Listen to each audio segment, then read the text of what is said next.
Donald Trump was the driver behind each part of this plan. He was personally and directly involved. Of course, a key element of the plan was continuing to convince tens of millions of Americans that he did not, in fact, lose. Again, he did this even though his own campaign advisors and his Justice Department officials told him his claims of fraud were wrong.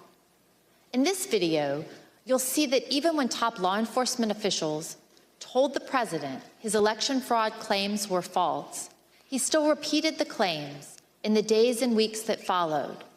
Sometimes, even the very next day. I specifically raised the Dominion voting machines, which I found to be among the most disturbing allegations. Disturbing in the sense that I saw absolutely zero basis for the allegations. I told them that it was crazy stuff, and they were wasting their time on that. And it was doing a grave disservice to the country. We have a company that's very suspect. Its name is Dominion. With the turn of a dial or the change of a chip, you can press a button for Trump and the vote goes to Biden. What kind of a system is this? We definitely talked about Antrim County again. That was sort of done at that point because the hand recount had been done and all of that. But we cited back to that to say, you know, this is an example of what people are telling you and what's being filed in some of these court filings that are just not supported by the evidence. And this is the problem. The problem is people keep telling you these things and they turn out not to be true. In addition, there is the highly troubling matter of Dominion voting systems. In one Michigan county alone, 6,000 votes were switched from Trump to Biden, and the same systems are used in the majority of states in our country.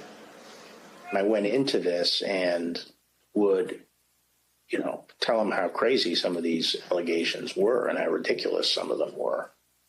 And I'm talking about some of the ones like, more absentee votes were cast in Pennsylvania than there were absentee ballots requests. Stuff like that. It was just easy to blow up. There was never an indication of interest in what the actual facts were. There were more votes than there were voters. Think of that. You had more votes than you had voters. That's an easy one to figure. And by the thousands. Then he raised the big vote dump, as he called it, in Detroit.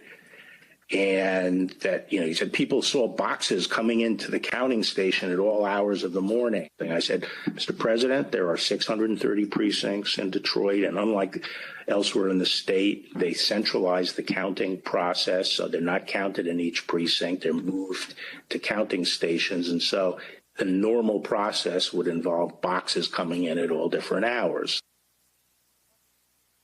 This is Michigan. At 6:31 in the morning, a vote dump of 149,772 votes came in unexpectedly.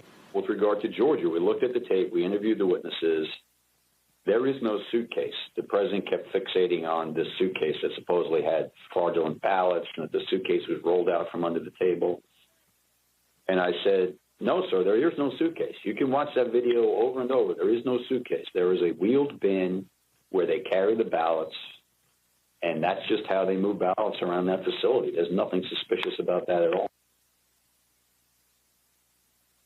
Election officials pull boxes, Democrats, and suitcases of ballots out from under a table. You all saw it on television. Totally fraudulent.